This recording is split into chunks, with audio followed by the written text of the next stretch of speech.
Mi nombre es Soledad, y mi único hijo.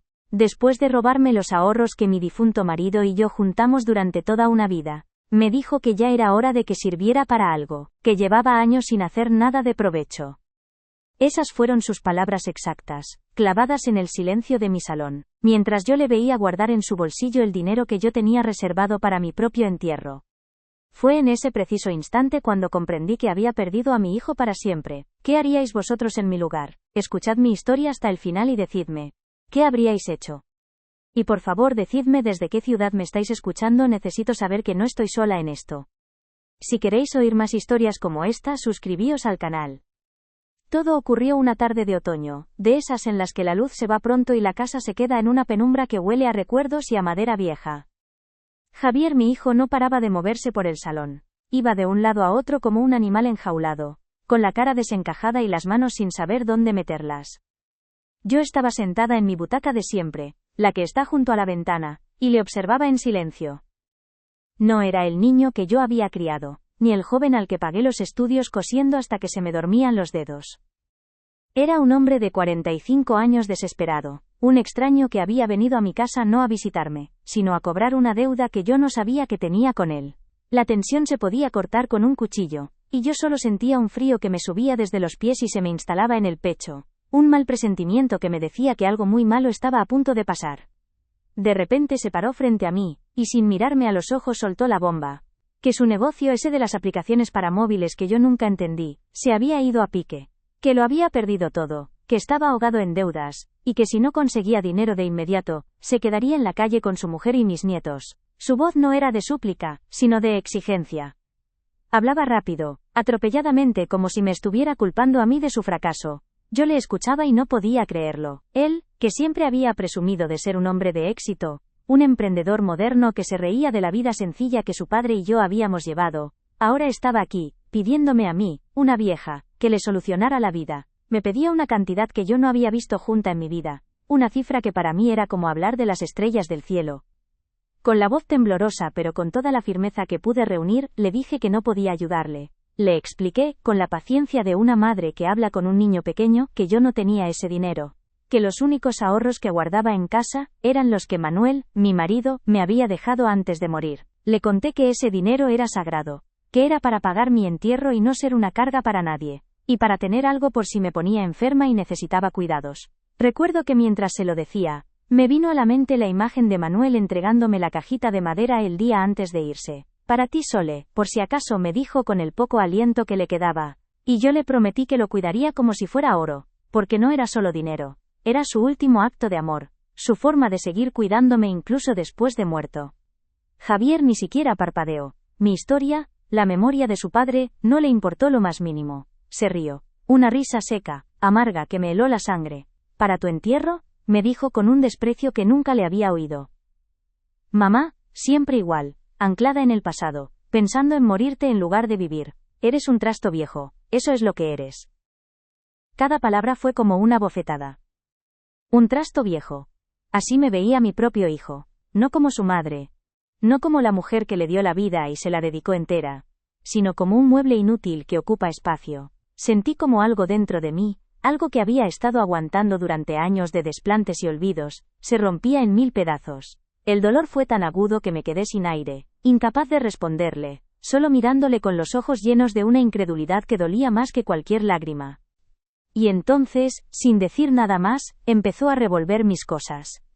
Abrió el aparador del comedor, donde guardo la vajilla buena y los manteles de hilo que yo misma bordé. Sacó los cajones, tirando al suelo las fotos de familia, las cartas de mi madre, los pequeños recuerdos de una vida. Yo le miraba desde mi butaca, paralizada. Era una profanación. Estaba violando mi casa, mi intimidad, mi historia. Cada objeto que tocaba y lanzaba con desdén era un pedazo de mi alma que pisoteaba. El sonido de sus manos rebuscando con furia en mis cajones era lo único que se oía en el silencio de la casa. Era el sonido de la desesperación y la falta de respeto, y yo me sentía cada vez más pequeña, más indefensa, como si me estuviera borrando poco a poco de mi propia existencia. Finalmente, sus ojos se posaron en la pequeña cómoda del recibidor, donde guardaba mis papeles y las cosas de más valor. Se abalanzó sobre ella, y en el segundo cajón, la encontró. la cajita de madera de nogal que Manuel había tallado con sus propias manos. Era una caja sencilla, sin adornos, pero para mí era el mayor de los tesoros. Cuando la vi en sus manos, mi corazón dio un vuelco. No, Javier, por favor, eso no, le supliqué con un hilo de voz. Pero él no me escuchó. Levantó el pestillo de latón con un movimiento brusco, y allí dentro, ordenados en pequeños fajos atados con una goma, estaban los ahorros de toda una vida. Eran unos pocos miles de euros, el fruto del sudor de su padre y de mis incontables horas de costura. Se quedó mirando el dinero un segundo, como si no pudiera creer su suerte. Luego, sin el menor atisbo de duda o remordimiento, empezó a meterse los fajos en los bolsillos del pantalón. Yo le observaba, muda, sintiendo cómo se me escapaba no solo el dinero sino la última conexión que me quedaba con mi marido. Y entonces, cuando ya se había guardado hasta el último billete, se giró hacia mí. No había gratitud en su mirada, ni siquiera alivio, solo había una frialdad calculadora. Se ajustó la chaqueta, como si acabara de cerrar un negocio, y fue entonces cuando pronunció las palabras que sellaron su traición para siempre. Ya era hora de que sirvieras para algo. Llevas años sin hacer nada de provecho. Esas palabras no me hicieron llorar, me dejaron vacía. Fue como si una puerta se cerrara de golpe dentro de mi pecho, dejando fuera el amor, la esperanza y cualquier posibilidad de perdón. De repente, comprendí la verdad con una claridad aterradora. Para él, yo no era su madre, era una hucha que se había resistido a romperse. Mi vida, mis sacrificios, mis desvelos, todo se reducía a eso, a no haber hecho nada de provecho, hasta que él pudo vaciar mis entrañas. El dolor de su robo era inmenso, pero el dolor de su desprecio era infinito. Fue la confirmación final de años de abandono, de llamadas que no llegaban, de cumpleaños olvidados, de sentirme como un fantasma en la familia que yo misma había construido. Javier se marchó sin mirar atrás, oí la puerta de la calle cerrarse con un golpe seco que retumbó en toda la casa y en mi alma. Me quedé sola, en mi butaca, en medio del desorden que había provocado, con el salón en penumbra y el corazón hecho añicos. El dinero ya no importaba. Lo que me había robado era mucho más valioso. Me había robado la memoria de su padre, la promesa que le hice en su lecho de muerte de cuidar de nuestro chico. Y sobre todo, me había robado la imagen que yo tenía de mi propio hijo. El niño al que le cantaban nanas se había convertido en un ladrón que me consideraba un trasto inútil. Y en ese silencio abrumador mientras la noche caía fuera y dentro de mí, una nueva certeza empezó a tomar forma. No era una certeza de venganza sino de justicia. Una justicia silenciosa, lenta pero implacable. La justicia de una madre a la que le han arrebatado todo, menos la dignidad. Pasaron los días, y el silencio en mi casa era cada vez más denso. El desorden que Javier había dejado era fácil de arreglar, pero el caos que había sembrado en mi alma parecía no tener fin. Sentada en mi butaca, con las manos quietas sobre el regazo, mi mente se escapaba hacia atrás, a un tiempo en el que mi vida era sencilla, dura, pero llena de un propósito que ahora me habían arrebatado. Nací en un pueblo de esos que ahora llaman la España vaciada, un lugar con 4 casas mal contadas, donde el silencio solo lo rompían las campanas de la iglesia y el murmullo del viento. Allí aprendí que la vida era una carrera de fondo, que cada trozo de pan se ganaba con el sudor de la frente, y que la palabra dada era más sagrada que cualquier contrato firmado ante notario. Fue en ese mismo pueblo donde conocí a Manuel. Era carpintero, un hombre bueno, de manos grandes y callosas por el trabajo, pero con una mirada que transmitía una calma que a mí siempre me faltaba. No era un hombre de muchas palabras, pero no le hacía falta, con un gesto, con una sonrisa tímida, lo decía todo. Nos casamos jóvenes, sin más patrimonio que nuestras ganas de trabajar y el sueño de construir algo nuestro. Nuestra casa, la misma en la que ahora me encuentro, la levantamos juntos. Él con la madera y yo con la aguja y el hilo, llenando cada rincón con el esfuerzo de nuestros días y la esperanza de nuestros mañanas. Compartíamos un anhelo sencillo, que nuestro hijo, si algún día llegaba, tuviera las oportunidades que nosotros nunca tuvimos. Y Javier llegó.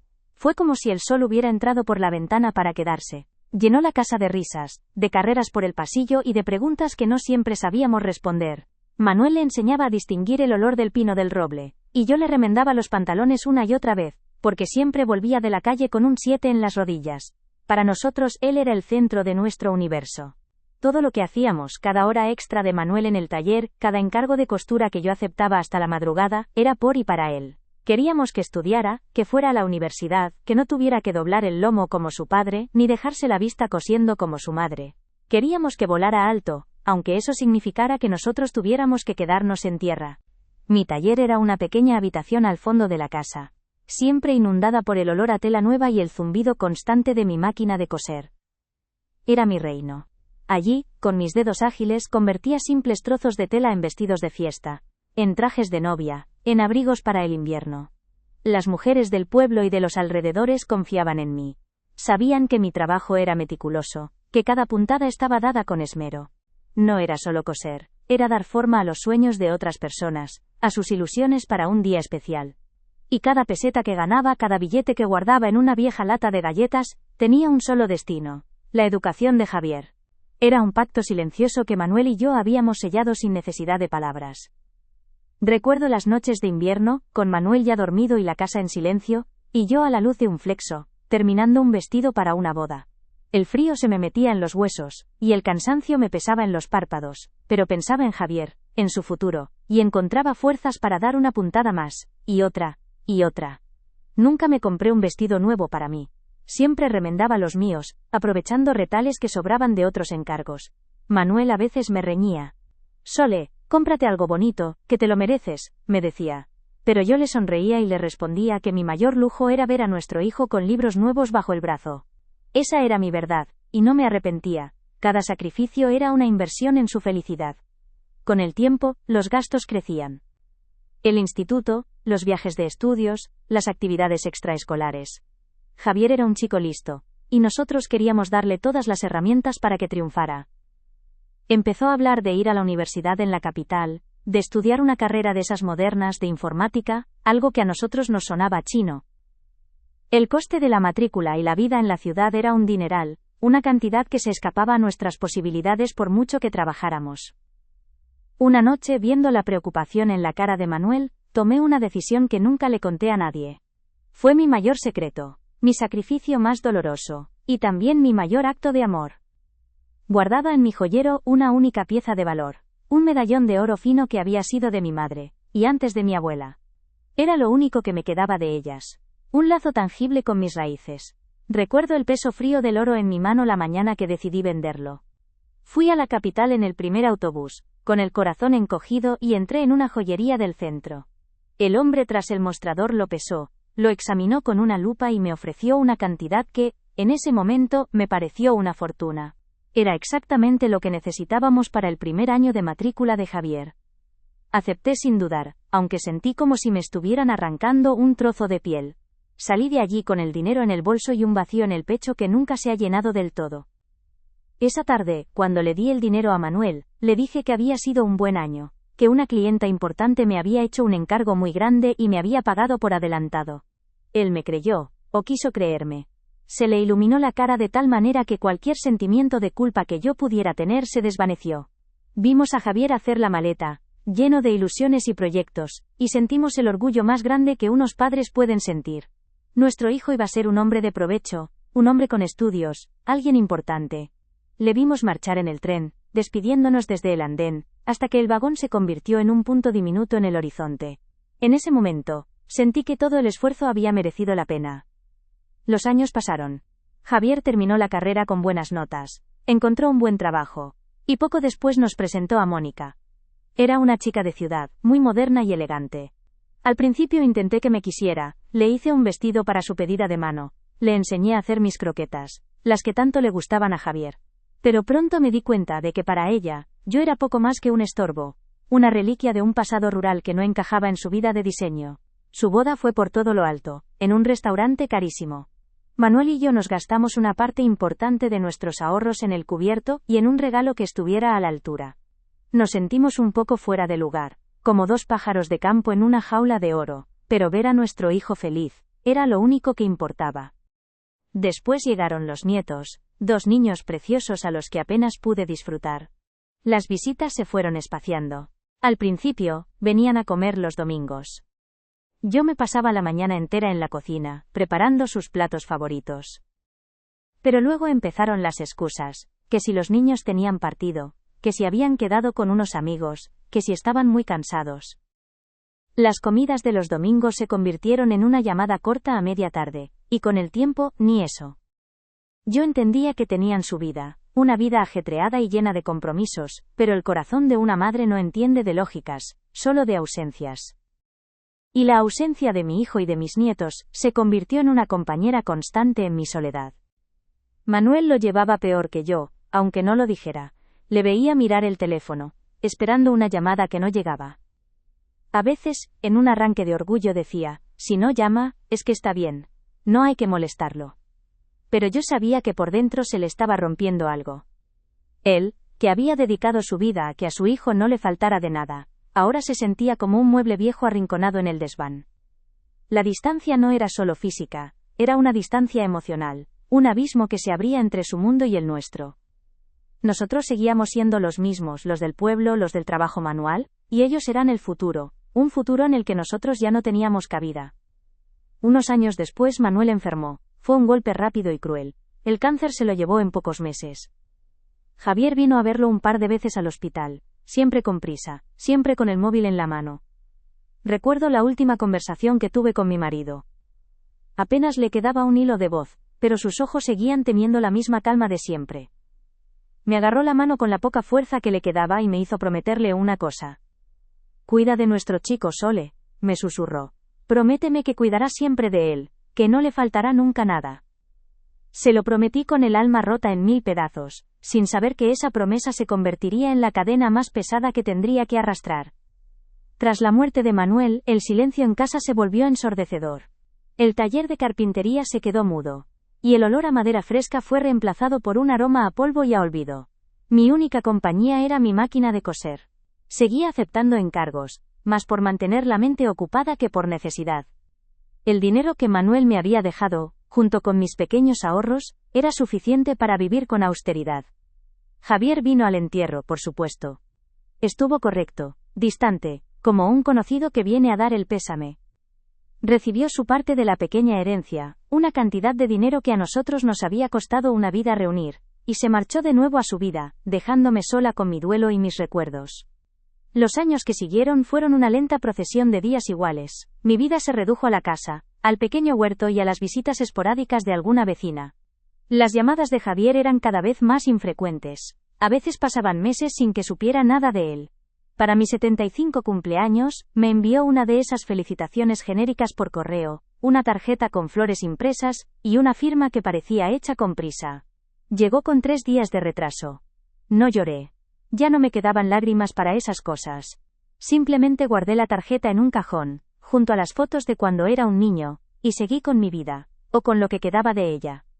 Empecé a sentirme como un fantasma en mi propia familia. Cuando alguna vez llamaba yo, siempre estaba ocupado. Te llamo luego, mamá, decía, pero ese luego, nunca llegaba. Oía de fondo las voces de mis nietos, y se me encogía el corazón al darme cuenta de que para ellos, yo era solo una voz lejana al otro lado del teléfono, la abuela del pueblo a la que apenas conocían. Una vez, Mónica cogió el teléfono, y pensando que yo no la oía, le dijo a uno de los niños. No, ahora no puedes hablar con la abuela, que está mayor, y se cansa mucho. Esa frase fue como una puñalada. Me estaban borrando, me estaban aislando deliberadamente, construyendo un muro invisible a mi alrededor, para que no molestara en su vida perfecta. A pesar de todo, yo seguía cumpliendo mi promesa. Cada vez que hablábamos y me decía que necesitaba algo, un dinero extra para las vacaciones, una ayuda para la letra del coche nuevo, yo se lo daba sin hacer preguntas. Sacaba el dinero de la caja de madera de Manuel, el dinero de mi entierro, y se lo enviaba. Me decía a mí misma que era lo que él hubiera querido, que estaba cuidando de nuestro chico. Pero cada vez que lo hacía, sentía que estaba traicionando a mi marido, que estaba usando su último acto de amor para alimentar la codicia de un hombre que ya no reconocía como mi hijo. Me sentía culpable, pero el amor de una madre es ciego, y el mío estaba completamente a oscuras. La última vez que le di dinero antes de la catástrofe, fue para la comunión de mi nieto mayor. Me llamó para decirme que iban a celebrarlo por todo lo alto y que por supuesto yo estaba invitada. La alegría me duró poco. A los 2 días me volvió a llamar para decirme que mejor no fuera, que sería un viaje muy largo y cansado para mí, que no me preocupara. Comprendí el mensaje. No querían que estuviera allí. Pero aún así, me pidió dinero para el regalo del niño. Cómprale algo bueno de mi parte, le dije por teléfono, mientras mis ojos se llenaban de lágrimas. Y le envié una cantidad considerable, imaginando la fiesta, las risas, mi familia reunida, y yo aquí, sola, pagando por mi propia exclusión. Y así poco a poco fui entendiendo que mi papel en su vida se había reducido a ser un cajero automático. Una fuente de recursos a la que acudir en caso de necesidad. El cariño, las visitas, las llamadas, todo eso había desaparecido. Solo quedaba el interés. Y yo, por una mezcla de amor, de culpa y de cumplir la promesa hecha a Manuel, seguía jugando mi papel, seguía permitiendo que me utilizaran. Me avergonzaba de mi propia debilidad, pero no sabía cómo romper ese círculo vicioso.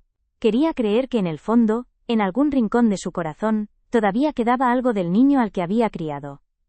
Ahora, sentada en esta butaca, en medio del desastre emocional que ha dejado tras de sí, veo toda mi vida con una claridad dolorosa. Veo a la joven llena de sueños, a la esposa enamorada, a la madre que se desvivió por su hijo. Veo cada sacrificio, cada puntada, cada lágrima silenciosa. Y me doy cuenta de que construí mi vida entera, sobre un pilar que ha resultado ser de arena. Creía que estaba levantando un castillo para mi hijo, ladrillo a ladrillo, con el cemento de mi amor incondicional. No me di cuenta de que, para él, yo no era la arquitecta. Yo solo era la cantera de la que extraer las piedras hasta dejarla vacía. Y ahora que la cantera está agotada, que ya no queda nada que sacar, me ha llamado trasto viejo. Me ha dicho que no he hecho nada de provecho. Y quizá desde su punto de vista, tenga razón. Mi vida, dedicada a él, no ha servido para crear a un hombre de bien, sino a un monstruo de egoísmo. Mi mayor proyecto ha sido mi mayor fracaso. Y esa es una verdad que pesa más que todos los años que llevo a mis espaldas, más que toda la soledad que me rodea. El robo del dinero fue solo el último golpe, el que ha hecho que todo el edificio de mentiras y autoengaños se venga abajo. El cambio no fue de un día para otro, como una tormenta que estalla de repente en un cielo despejado.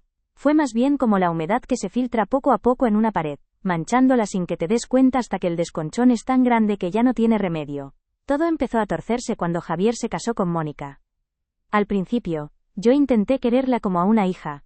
Le regalé el mantel de hilo que había bordado para mi propia boda. Le enseñé los secretos para que el estofado le saliera tierno. Pero mis regalos eran demasiado de pueblo para ella. Mi comida demasiado grasienta. Me lo decía con una sonrisa que no le llegaba a los ojos. Una sonrisa afilada que me hacía sentir pequeña y anticuada en mi propia cocina.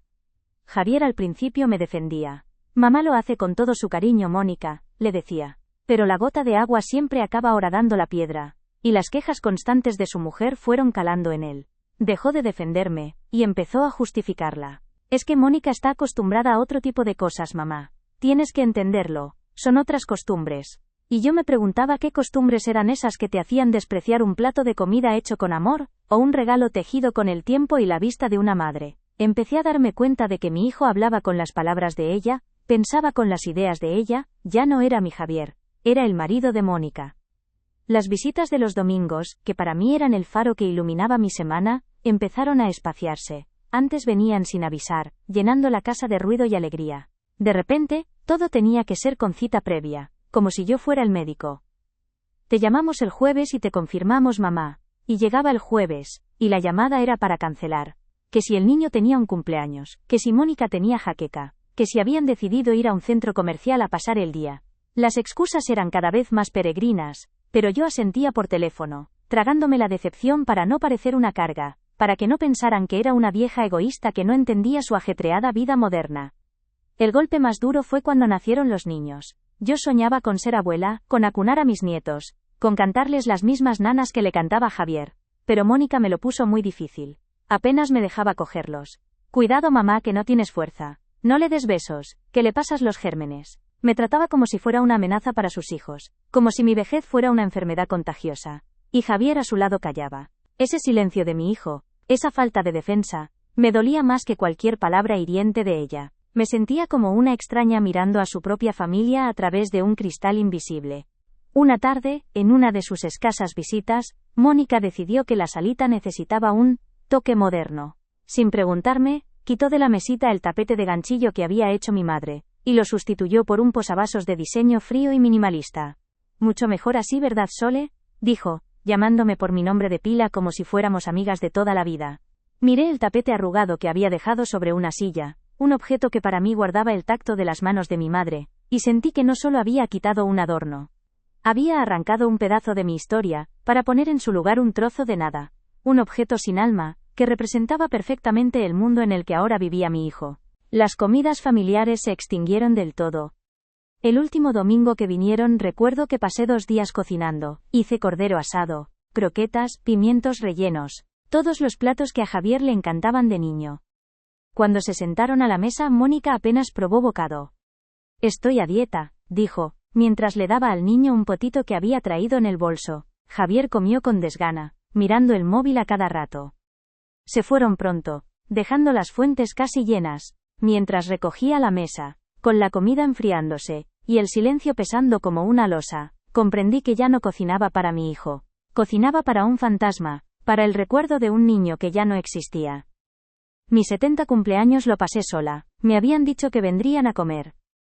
Compré una tarta, puse la mesa con la vajilla buena, esperé toda la mañana. A las 3 de la tarde, sonó el teléfono. Era Javier. Felicidades, mamá. Oye, que al final no podemos ir. Ha surgido un imprevisto, no me dio más explicaciones, y yo no las pedí. Colgué, miré la mesa puesta para 3, la silla vacía de Manuel, las 2 sillas vacías de ellos, y me senté en mi butaca a ver cómo la tarde se iba muriendo por la ventana. No lloré. El dolor era tan profundo que se había secado por dentro, convirtiéndose en un nudo de hielo en la garganta. A los nietos empecé a verlos solo en fotos que alguna vecina me enseñaba en su teléfono. Mira qué guapos están tus nietos, Soledad. Y yo sonreía y decía que sí, que estaban muy grandes, mientras por dentro sentía una punzada de amargura. ¿Por qué tenía que enterarme de cómo crecían mis nietos a través de los ojos de otros? Empezaron a usar la excusa perfecta para alejarme.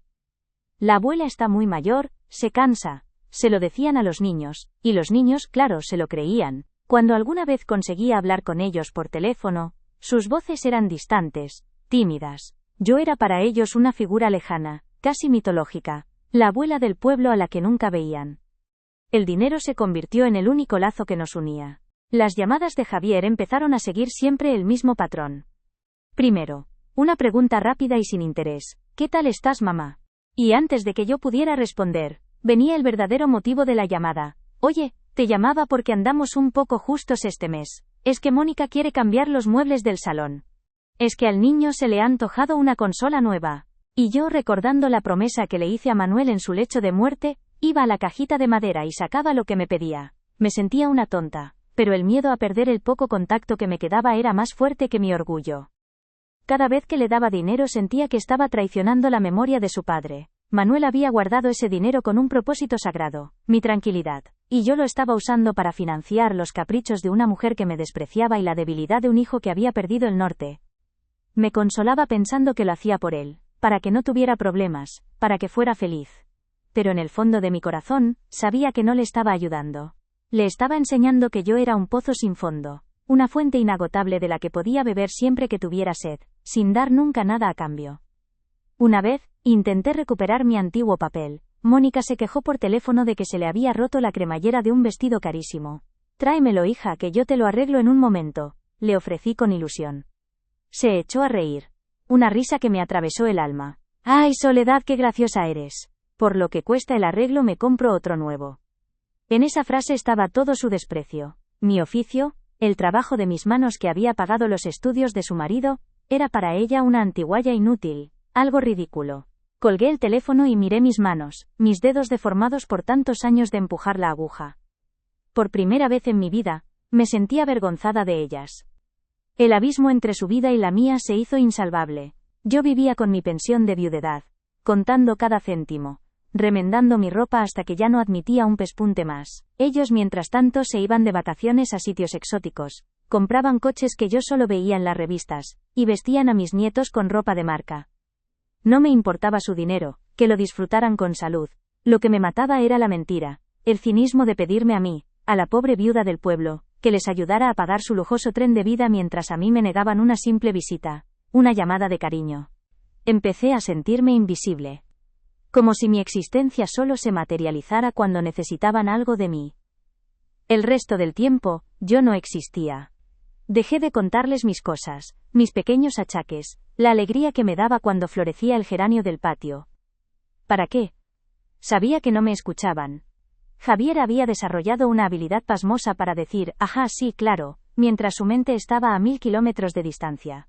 Hablar con él era como hablarle a una pared fría y lisa por la que mis palabras resbalaban sin dejar ninguna marca. La Navidad se convirtió en la época más triste del año. Las primeras Navidades tras la muerte de Manuel aún vinieron a cenar en Nochebuena.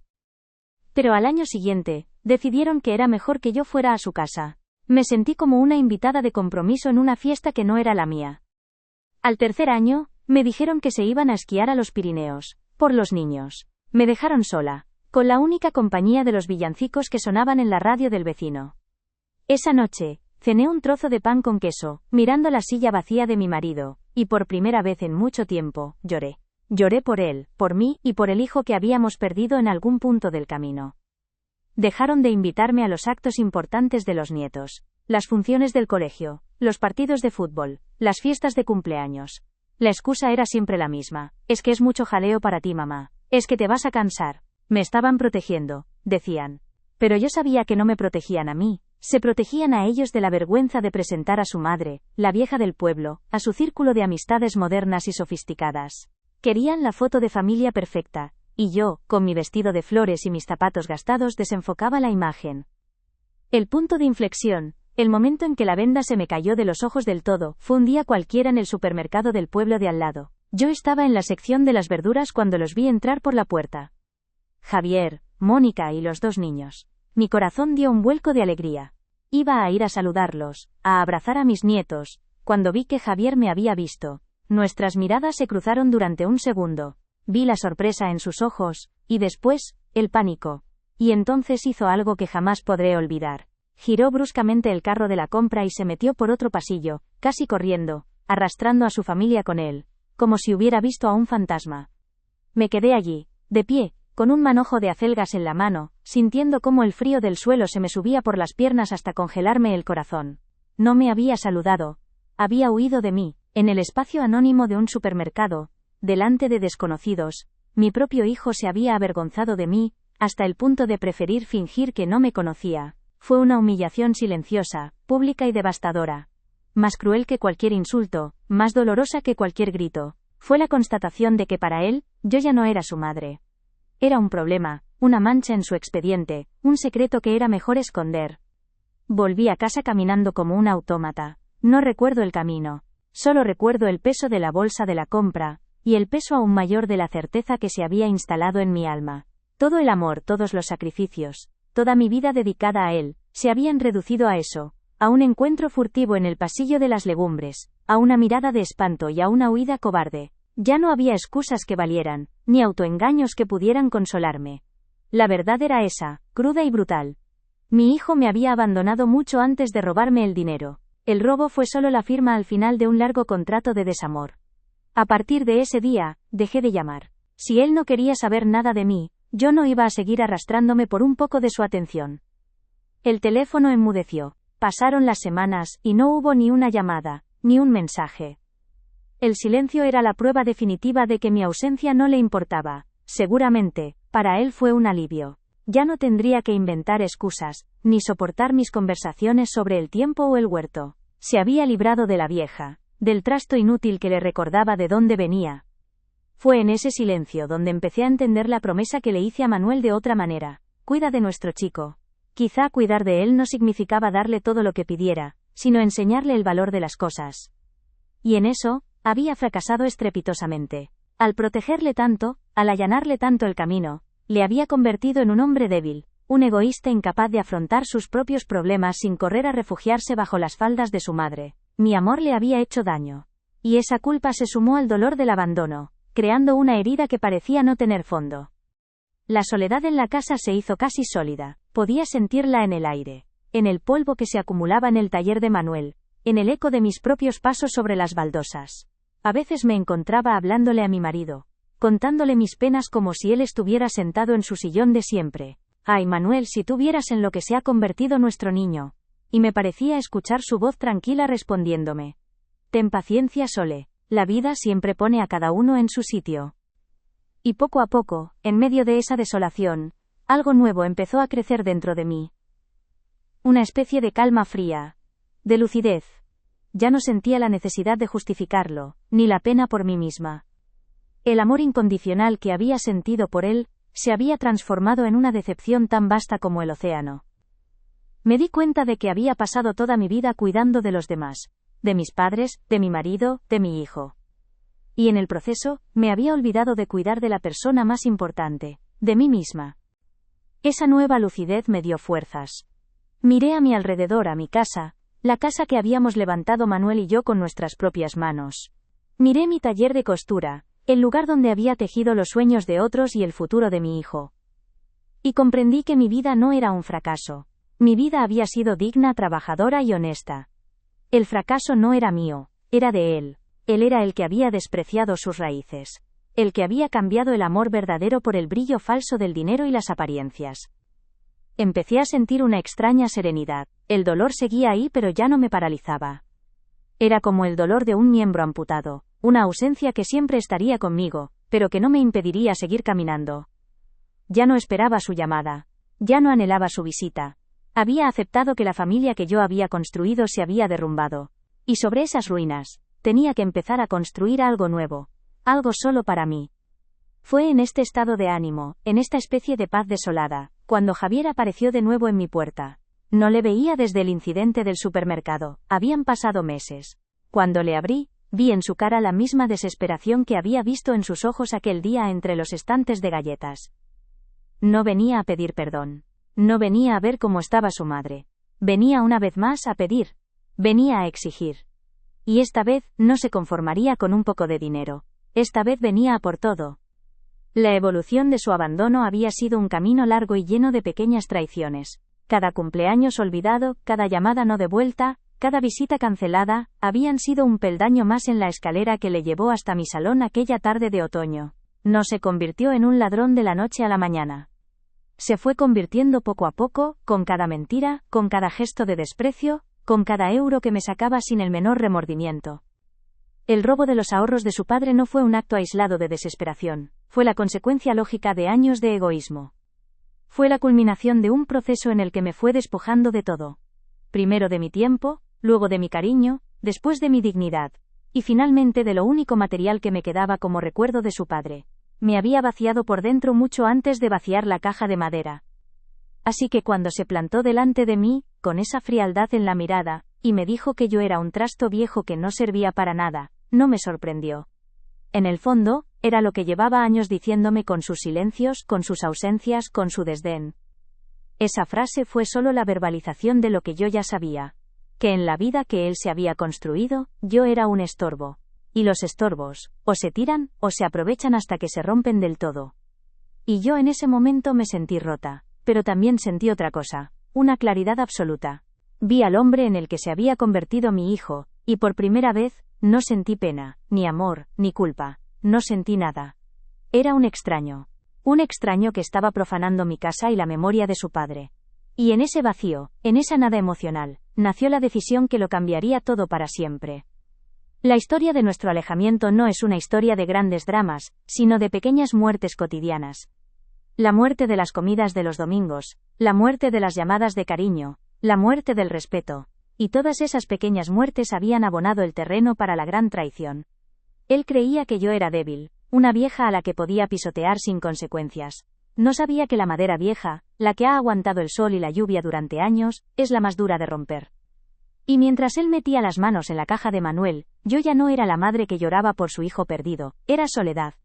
Una mujer que había sobrevivido a una guerra, a la posguerra, a la pérdida del amor de su vida. Una mujer que había cosido su vida puntada a puntada, con hilo de acero. Y que ahora, con la misma paciencia y la misma precisión con la que enhebraba una aguja, iba a coser el último capítulo de mi historia. Un capítulo donde la justicia no sería un grito, sino un pespunte silencioso, firme e imborrable. Mi hijo creía que lo sabía todo sobre mí. Creía que mi vida entera cabía en esa pequeña casa, entre los patrones de costura y los recuerdos de su padre. Me veía como una mujer simple, predecible, una reliquia de otro tiempo cuya única función era esperar sus llamadas y atender a sus necesidades. Me subestimó. Y ese querido hijo fue tu mayor error.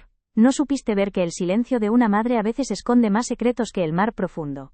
Lo que Javier no sabía, lo que nadie en este mundo sabía, ni siquiera mi Manuel, era que la caja de madera de nogal que él profanó, no era mi único tesoro, era solo el cebo, la pequeña parte visible de un iceberg de esfuerzo y prudencia que llevaba construyendo en silencio durante más de 30 años.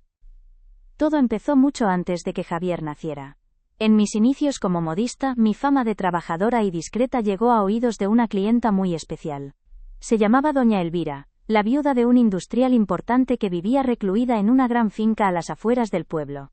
Era una mujer de carácter fuerte, elegante hasta en el gesto más pequeño, y con una mirada que parecía leerte el alma. La mayoría de la gente le tenía miedo, decían que era una excéntrica. Pero conmigo, desde el primer día, fue justa y respetuosa. Vio en mis manos no solo la habilidad para coser, sino la honestidad de un trabajo bien hecho. Se convirtió en mi única clienta durante muchos años, un secreto a voces en el pueblo. Doña Elvira no me pagaba como las demás, no regateaba, no pedía fiado. Cada mes, después de entregarle los encargos, me daba un sobre abultado con dinero en efectivo. Esto es por tu trabajo, Soledad, me decía con su voz grave, y esto otro, por tu silencio y tu lealtad. Al principio, ese dinero extra me quemaba en las manos. Manuel y yo vivíamos con lo justo, y aquellas cantidades me parecían una fortuna. Quise contárselo, compartir con él esa carga y esa alegría. Pero algo en la mirada de doña Elvira me lo impidió. Era un pacto entre nosotras, un mundo aparte al que nadie más tenía acceso. Y decidí guardarlo, como se guarda un secreto sagrado. Con el tiempo, nuestra relación fue más allá de la de patrona y costurera. Se convirtió en una especie de mentora para mí. Veía que yo era ahorradora, que no malgastaba un céntimo. Un día, mientras me probaba un vestido de seda oscura, me dijo: Soledad, el dinero guardado bajo el colchón se lo come la inflación. Tienes que hacerlo trabajar aunque sea un poco para que no pierda su valor. Yo no entendía nada de esas cosas, para mí el banco era un lugar donde solo iban los ricos.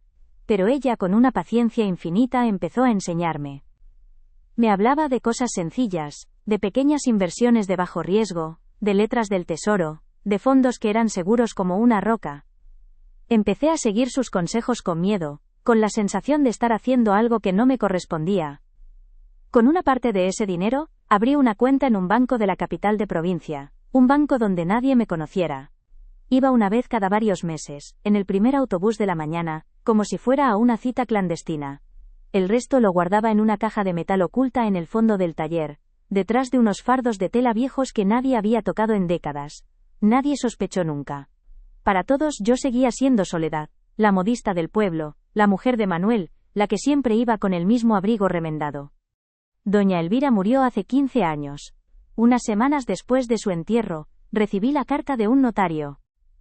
En su testamento, me había dejado un último regalo por mis años de servicio y amistad. Una modesta pero muy sólida cartera de acciones de empresas, de esas que nunca quiebran, de las que dan luz y agua a todo el país. Fue su último gesto de confianza, su forma de asegurarse de que mi futuro y el de mi familia estarían a salvo. Ese día, sentada en la notaría, comprendí la verdadera dimensión de mi secreto. Ya no eran los ahorros de una modista. Era un pequeño patrimonio, un colchón de seguridad que me daba una libertad que nunca había soñado tener. Durante todos estos años, he seguido viviendo igual. Con la misma austeridad, con las mismas costumbres. ¿Por qué? Por Javier. Manuel y yo siempre quisimos que nuestro hijo aprendiera el valor del esfuerzo. Que supiera lo que cuesta ganarse el pan. Si él hubiera sabido que su madre tenía un tesoro escondido, se habría esforzado en los estudios. Habría luchado por su primer trabajo. Me temo que no. Se habría convertido en un niño mimado, un vago que esperaba que todo le cayera del cielo. Mi silencio era una lección, la más larga y difícil que le he dado en mi vida. Quería que construyera su propio camino, no que caminara por uno que yo le hubiera pavimentado con oro. El dinero era para él, sí, pero no de la forma que él se imagina. Era mi red de seguridad definitiva. Mi plan siempre fue que a mi muerte él heredara todo. Sería su colchón para la vejez, la recompensa final, por una vida de trabajo que yo esperaba que fuera honrada. O quizá, si la vida le daba un golpe de verdad, una enfermedad grave, una desgracia inevitable, yo habría roto mi secreto para salvarle.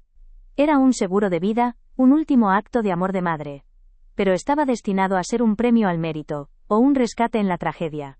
Nunca, jamás, un botín para un ladrón egoísta. Javier, en su arrogancia, solo vio la superficie. Vio a una vieja con unos pocos miles de euros guardados en una caja de madera. Se rió de mi prudencia, de mi miedo a la muerte, de mi vida inútil. Mientras metía sus manos sucias en los ahorros de su padre, se sentía el más listo, el triunfador que desplumaba a la pobre ignorante. Qué poco me conocía. Qué ciego estaba. No podía imaginar que a pocos metros de donde él estaba cometiendo su infamia, detrás de una pared de retales, dormía una fortuna que podría resolver todos sus problemas, y los de 3 generaciones más. El valor total de ese secreto, entre el efectivo que fui guardando y las acciones que no han hecho más que crecer con los años, asciende hoy a una cantidad que a mi hijo le haría perder el sentido. Son cerca de 400.000 euros. Dicho así, parece hasta mentira. 400.000 euros cosidos puntada a puntada, guardados céntimo a céntimo, invertidos con la prudencia de una mujer de pueblo que sabe que el dinero fácil no existe. Es el fruto de mi trabajo, de mi inteligencia silenciosa, de la confianza de una buena mujer y de mi capacidad para ver más allá de las narices, algo que mi hijo, con todos sus estudios y su modernidad, nunca ha aprendido a hacer.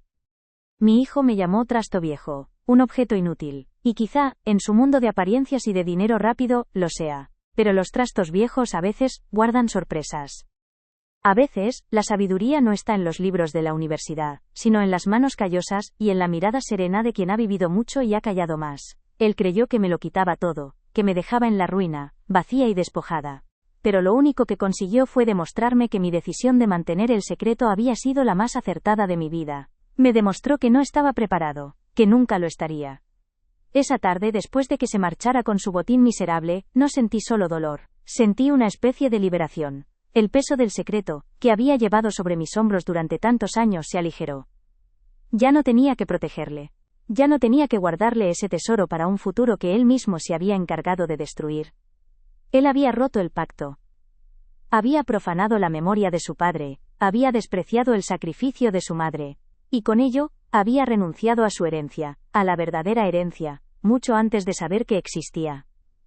La gente como Javier y Mónica piensan que las personas mayores somos tontas, que porque no entendemos de Internet o de aplicaciones para el móvil, somos seres inferiores, fáciles de engañar. Creen que nuestra vida se apaga poco a poco, que perdemos la lucidez, y que solo servimos para estorbar. Nos miran con una mezcla de pena y condescendencia, sin darse cuenta de que hemos navegado por tormentas que ellos no podrían ni imaginar. Hemos aprendido a leer en los silencios, a esperar con paciencia, a distinguir el oro del oropel. Nuestra sabiduría no es de libros, es de piel. Y mi piel, curtida por el sol, la aguja y las decepciones, sabía perfectamente lo que tenía que hacer. El plan que había tenido en mi mente durante décadas, el plan A, el de la herencia para mi hijo, se había hecho añicos contra el suelo de mi salón. Pero yo siempre fui una mujer precavida. Y como buena costurera, siempre tuve un plan B, un segundo patrón guardado en un cajón por si el primero se estropeaba. Un plan que no era de venganza, sino de justicia. Una justicia poética, silenciosa y sobre todo definitiva. Él se llevó unos pocos miles de euros, el dinero manchado por el sudor de su padre, y se sintió poderoso. No sabe que lo que dejó atrás, lo que despreció, era 100 veces más valioso. Dejó atrás el verdadero tesoro, y con él, cualquier posibilidad de redención. Dejó atrás a su madre, y no se dio cuenta de que esa madre que él consideraba acabada, tenía en sus manos el poder de reescribir por completo su futuro. Y el de muchos otros.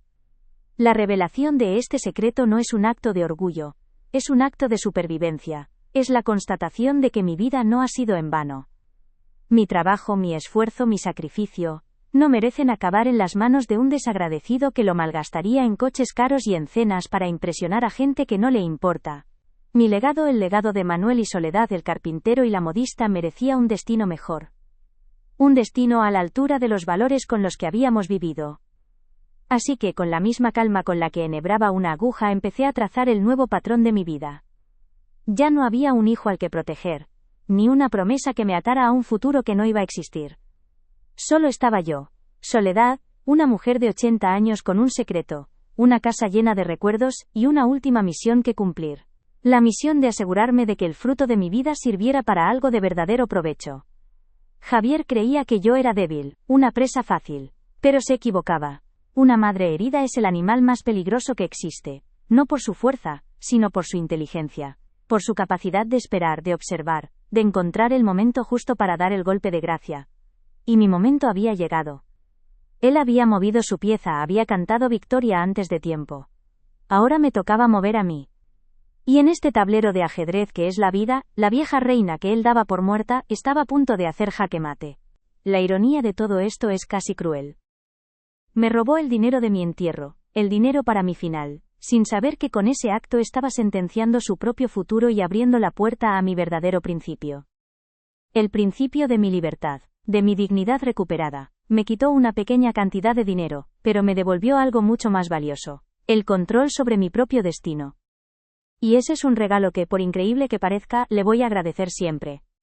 Y así, mientras la noche caía sobre el pueblo, yo, Soledad, la modista, la viuda, la madre traicionada, me senté en mi butaca con una serenidad que no sentía en años. La caja de madera de Manuel estaba vacía sobre la mesita, como un símbolo del final de una era. Pero mi mente y mi corazón estaban llenos. Llenos de planes, de ideas, de una nueva energía. El trasto viejo se había puesto en marcha. Y su último trabajo, su obra maestra, estaba a punto de comenzar. A la mañana siguiente, no me despertó el sol, sino una certeza fría y clara como el agua de un pozo. Me senté al borde de la cama, en el silencio de mi cuarto, y supe exactamente lo que tenía que hacer. No era un plan nacido del odio ni de la sed de venganza.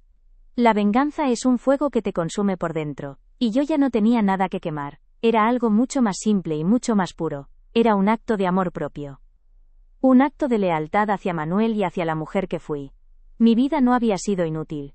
Mi trabajo no había sido en vano.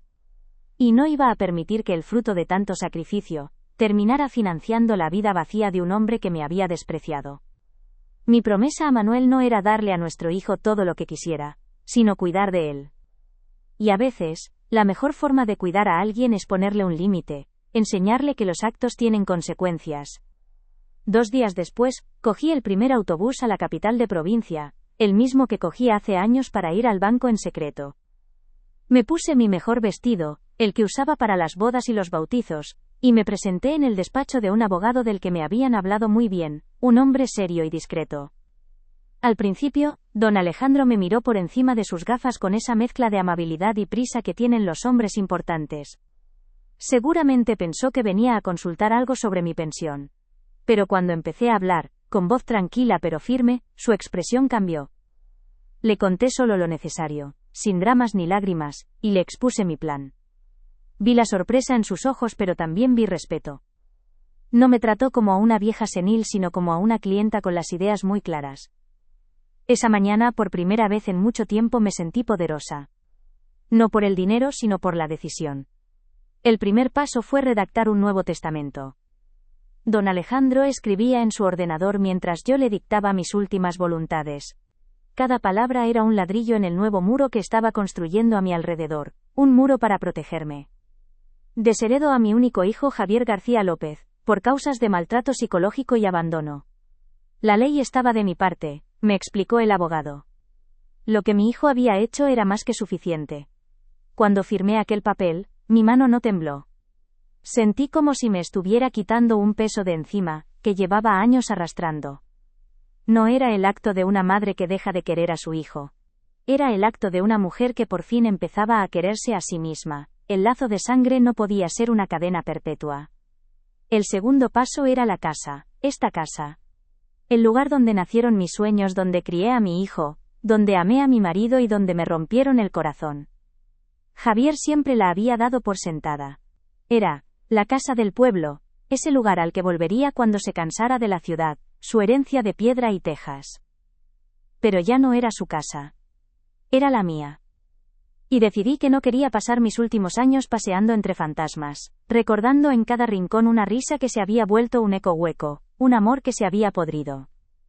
Ponerla a la venta no fue una decisión fácil, pero fue liberadora. Era cortar la última raíz que me ataba a un pasado que ya no me pertenecía. Era hacer las maletas y marcharme, no de un hogar, sino de un campo de batalla. Y entonces llegó la parte más importante, el destino de mi legado. ¿Qué hacer con el dinero, con el fruto de mi vida entera? Podría habérmelo gastado en viajes, en lujos que nunca tuve. Pero esa no era yo. Mi vida había sido trabajo, esfuerzo y propósito. Y mi dinero debía tener el mismo fin. Una noche, mientras ordenaba el taller de Manuel, encontré sus viejos formones, gastados por el uso, suaves al tacto. Y lo vi claro. El dinero no sería para un solo hombre, sino para muchos. Para jóvenes como lo fueron Manuel y Soledad, jóvenes con talento en las manos, y pocos recursos en los bolsillos, jóvenes que quisieran aprender un oficio digno, de los que se hacen con paciencia y con alma. Así nació la idea de la beca Manuel y Soledad para jóvenes artesanos. La totalidad de mi fortuna, los 400.000 euros de mi secreto más el dinero que sacara por la venta de la casa, irían a parar a una fundación. Un fondo que cada año daría ayudas a los chicos y chicas de la comarca para que pudieran estudiar carpintería, sastrería, cerámica, oficios que mi hijo consideraría anticuados pero que son los que construyeron este mundo. Mi legado no sería un chalet en la playa para mi hijo, sino un futuro para decenas de jóvenes que sí sabrían valorar lo que cuesta ganarse la vida con el sudor de la frente. Mi nombre y el de Manuel no se recordarían por el éxito de nuestro hijo, sino por la oportunidad que le dimos a los hijos de otros. El cartel de Se vende apareció en mi fachada una mañana de primavera. Las vecinas cuchicheaban, me miraban con pena, pensando que mi hijo me había echado a la calle. No dije nada. Dejé que pensaran lo que quisieran. Mi justicia no necesitaba público ni aplausos. Era un asunto entre mi conciencia, la memoria de mi marido y yo. Unos días después, empecé a hacer cajas. Fue doloroso, cada foto, cada mantel, cada recuerdo. Pero no lo empaquetaba todo para llevarlo conmigo. La mayor parte la doné a la parroquia, a los necesitados. Me di cuenta de que para empezar una nueva vida, hay que viajar ligero de equipaje. Y yo estaba lista para soltar todo el lastre. No sé cómo ni cuándo se enterará Javier. Quizá algún conocido del pueblo le llame para contarle que la casa está en venta. O quizá un día, dentro de unos meses, cuando se le acabe el dinero que me robó, decida venir a por más y se encuentre con que en su casa vive otra familia. Se encontrará con una puerta cerrada, y con la noticia de que su madre ha desaparecido, que se ha ido a una residencia tranquila en la costa. Y entonces, solo entonces, descubrirá que no hay herencia, que no hay nada. Que por un puñado de billetes, vendió un tesoro que ni siquiera sabía que existía. Su castigo no será la pobreza, será el vacío. La certeza de que lo tuvo todo al alcance de su mano y lo despreció. Hoy, mientras espero que se cierren todos los papeles, siento una paz que no recordaba. Ya no soy la madre de Javier. Soy Soledad, la fundadora de una beca que cambiará vidas. Mi taller de costura, el lugar donde me dejé la vista cosiendo para su futuro, se ha convertido en la semilla de un futuro mucho más grande y más justo. Los últimos años de mi vida no los pasaré esperando una llamada que nunca llega, sino recibiendo cartas de agradecimiento de jóvenes artesanos que, gracias a Manuel y a mí, podrán cumplir sus sueños. He cambiado a un hijo ingrato por docenas de hijos agradecidos, y creo sinceramente que he salido ganando. Mi vida no ha sido en vano. No he sido un trasto viejo que no ha hecho nada de provecho. He sido una trabajadora, una esposa, una madre. Y ahora, soy una mujer libre. Mi obra maestra no ha sido un vestido de novia ni un traje a medida. Mi obra maestra es esta, mi final. Un final tejido no con hilo y aguja, sino con dignidad, con justicia y con la serena convicción de que el verdadero valor de una vida no se mide por el dinero que se acumula sino por el bien que se deja atrás. Y yo, Soledad, la modista del pueblo, voy a dejar un legado de esperanza. Y eso, ni mi hijo ni nadie me lo podrá robar jamás.